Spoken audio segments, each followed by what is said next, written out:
Hey guys, welcome to Boxing Squared for boxing news and views from around the internet. And another heavyweight news mashup video today, starting with Frank Warren, the veteran promoter who runs Queensberry, one of the two big promotional outfits in the UK, who's made an appeal to the other big promoter, Matchroom, that they have to work together to make the big fights happen. Talking to BT, he says they have to do that for the betterment of the sport and for the fans, that they've got to make these big fights happen. And you can see here on screen, these are the fights that they want to see made. So they've listed 10, including 4 heavyweight fights. So Fury Joshua. But as we know with that one, that could ultimately happen if both keep winning. Then also Dubois versus Whyte, Joyce versus Chisora, and Gorman versus Alen.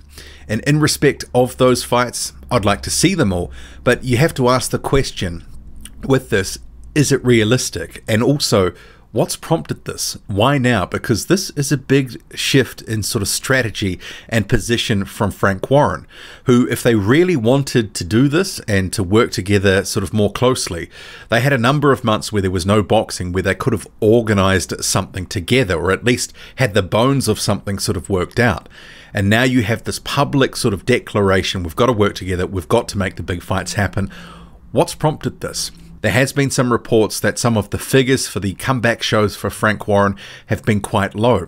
But then again, the first show back for Sky, which was the Fight Camp Week 1, that wasn't exactly stellar either. So perhaps they're seeing this, and perhaps he's been told by BT, look, we need to have some better figures, some bigger fights.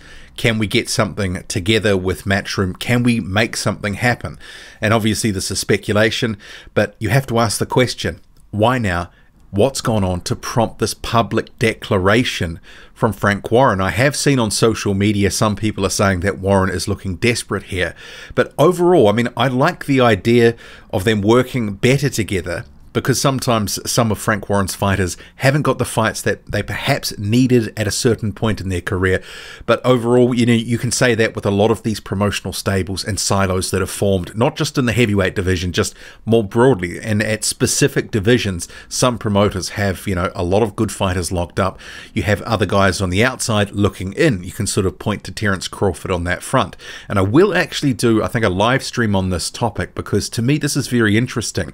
Frank Warren sort of coming out with all this. Why now? But in terms of Gorman versus Alen, I like that for Nathan Gorman. That to me would be a solid rebuild fight.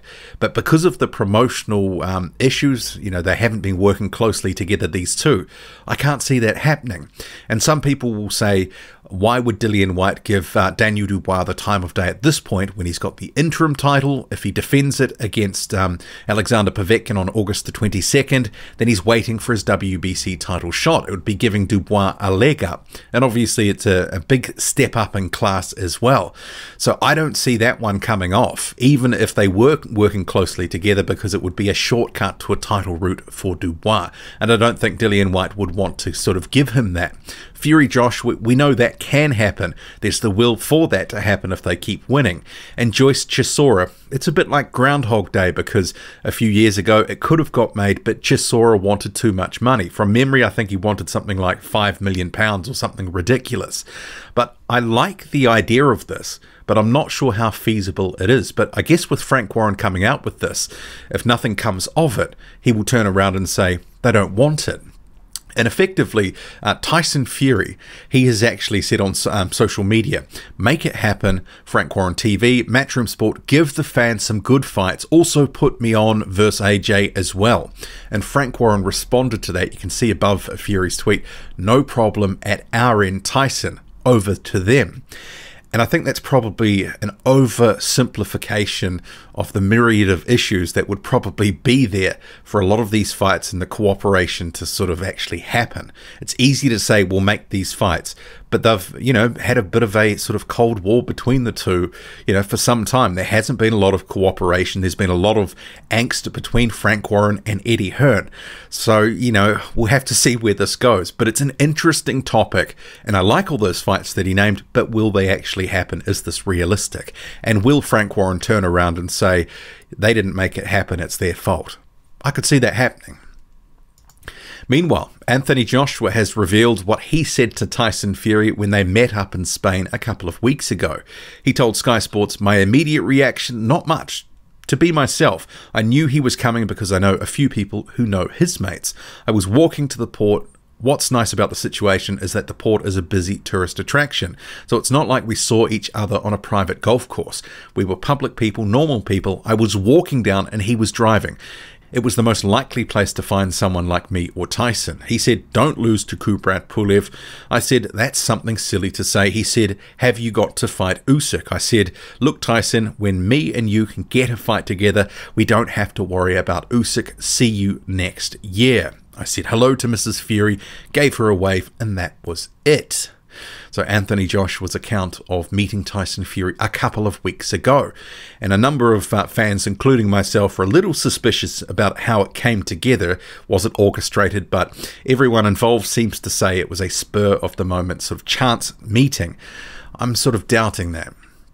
Meanwhile, Dillian Whyte has told Sky Sports in an interview that he wants Fabio Wardley to fight Nick Webb on the August 22nd pay-per-view with Alexander Povetkin, his pay-per-view with Alexander Povetkin, saying that Webb and Wardley is an obvious fight to make and that he would like that to happen on August 22nd if possible. And after that, if he beats Webb, he would like him to face Dave Alen at the end of the year. So I don't mind that fight at all. I think that's about the level that Wardley should be at this point. And Nick Webb, coming off his Ultimate Boxer win, he looked good in that tournament. I think he would deserve a crack at the English title. But the sort of rub being 2.5 weeks notice, how likely is it? And that card, obviously, there's still some questions about it. If Martin Bakole doesn't face Sergey Kuzmin, which seems is the case, Eddie Hearn said they're still looking for an opponent for Martin Bakole, the quality of the card has dropped from what was initially announced. And adding Wardley and Webb at late notice, I think that would sort of help a little bit, but I don't think that's the same quality of fight given what was on the line for Bakole and Kuzmin, which was a crossroads fight. But a guy who was added to the card but still an opponent at TBA was Alen Babic. Like Wardley, Babic is a Dillian Whyte managed fighter. He's been out in Portugal with Whyte, added to the card a couple of weeks ago. So he's posted to his social media, "Are you not entertained? Are you not entertained? Is this not why you are here?" And that's obviously quoting from Gladiator. And then he sort of does some hashtags, hashtag 22, referencing that he's going to be facing someone on that card. But it's still TBA. And we actually got a little bit of intel on the Cold War Battle 4 card, which was in Minsk, where the commentators of the Zhan Kossobutskiy versus Kamil Sokolowski fight said that Sokolowski was going to be teed up to face Alen Babic on that date, but then he ultimately chose the Kossobutskiy fight over the Babic one. And Sokolowski lost that fight to Kossobutskiy, so would he be in again in a couple of weeks' notice? Unclear. It doesn't sound like he would, but at least we get a gauge of the sort of level of opponent that they're looking at. And if Babic had fought Sokolowski, it would have been an appropriate test at that point for Babic, who's, 3-0 at the moment. So we'll see what happens in respect of an opponent for Babic. But I guess the other question is he still going to make the card, especially if they look to bring Wardley in if Bakole's fight has fallen over with Kuzmin? Some questions there. And meanwhile, just on that card, Alexander Povetkin, he's wrapped his camp in Russia. He had been sparring with, and you can see here on screen, so this was from Magomedrasul, Majidov's Instagram account, with sparring with Majidov. Also, next to Povetkin is Igor Shevadzutskiy, a Ukrainian heavyweight. Povetkin himself, as you can see, and then Vladislav Sirenko. He was just fighting this past weekend in Ukraine on an Alexander Usyk promoted card. He won his fight, but had a little trouble in there. Shevadzutskiy was also meant to be on that card, but for whatever reason never went ahead. But that's some decent sparring that Povetkin has had. Majidov was obviously a decent amateur. Also, Shevadzutskiy and Vladislav Sirenko are no slouches themselves. Manuel Charr is continuing to call out Andy Ruiz Jr., again calling him out, and he's posted a mocked up promo poster, see here on screen, WBA world title fight, Charr vs Ruiz, Mexico City. So this is just a mock-up, it's not a fight that's been made at this point, but his caption in the post is, "Who wants to see this fire battle?" So this is about the third or fourth time in recent weeks Charr has called out Andy Ruiz Jr., who, according to reports, and I expect it probably will be announced at some point, is likely to face Chris Arreola next. He said he wanted a tune-up next. And then again, I think Manuel Charr would be a tune-up for Ruiz. I don't rate Charr at this point. And obviously, we know he's been inactive for the past 3 years since beating Alexander Ustinov. But that question there that Charr posed, who wants to see this fire battle? I'm not sure it's fire, so it's a no from me. Alen has defended his career and resume on a post on social media. He says, "Everything I read about me online when it comes to me against other fighters out there is I'm an easy fight and I'm no good and the rest of it. I have a win over a former world title holder. I have 5 or 6 real solid wins in and around domestic level. I've gone 40 plus rounds with world-class fighters and never been down.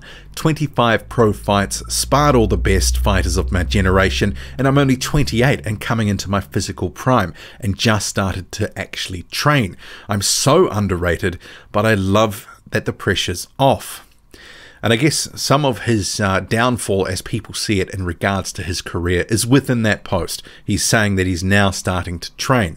But as we've seen when Alen has trained for some fights and quite hard, he's still a guy that doesn't have massive technical ability. He, does seem to take a lot of shots and doesn't seem to slip a lot of punches. He takes a lot of shots to the head. But Alen, I think he's right in a sense that he does have a level. He's got some good wins at domestic level. But some of this is more about the opportunities that Alen has had, I believe, where he's been put on a number of pay-per-view cards and probably has a profile and been on cards and had more opportunities than some fighters that have better ability. And he's earned a lot of money in his career for really being a domestic level guy. So good on him in that sense. But I see what he's saying. But then again, some of the criticism of him, his career, the way that he's performed and trained in particular, it is warranted. SES Boxing has announced that the former cruiserweight champion, who's now at heavyweight, Yoan Pablo Hernandez, who's coming back to the ring after a 6-year hiatus, he'll be fighting on an August 22nd card in Magdeburg, Germany, and he'll be facing Kevin Johnson. Johnson was recently in a fight with Marius Vach where he lost conclusively over the course of 10 rounds. So Yoan Pablo Hernandez currently has a record of 29-1 with a win over Steve Cunningham, coming back to the ring after 6 years out, last fight in 2014. So it'll be interesting to see how he looks, and also it's at heavyweight. The Belgium heavyweight Tambwe Djeko has been announced in a fight for August the 28th against Danny Williams, who has a record of 54 and 28 losses. So this is going to be a Fight Night live card. It'll be on Facebook and it'll be a pay-per-view for $5. So Tambwe Djeko, who's known as General Big Joe, has a record of 17-2-1 with 8 knockouts. Danny Williams has obviously been on the scene forever and a day, currently 47 years old. So a spokesman for this card, Mark Fratto, says, "As we adapt to the continuing effects of this global pandemic, we remain committed to helping boxers safely get back into the ring and entertaining fight fans everywhere for only $5. And just rounding up this heavyweight news mashup video with a couple of fighters who've been added to cards in the upcoming week. You have the unbeaten American Cassius Chaney, currently 18-0. He's been added to an August 28th card in America in a place called Kissimmee. I might be pronouncing that wrong. And also you have Robert Alfonso, who's coming off a loss to Carlos Negron. He'll be returning on August the 29th in the United States in Ocean Springs. And just this weekend at Pavel, he'll be facing an as-yet-to-be-named opponent in the Czech Republic. He's coming off a recent loss to Huey Fury. What do you make of it all? Drop a comment, loud and often. Hit like, hit subscribe. Follow me on Twitter, boxing_squared. I'm out.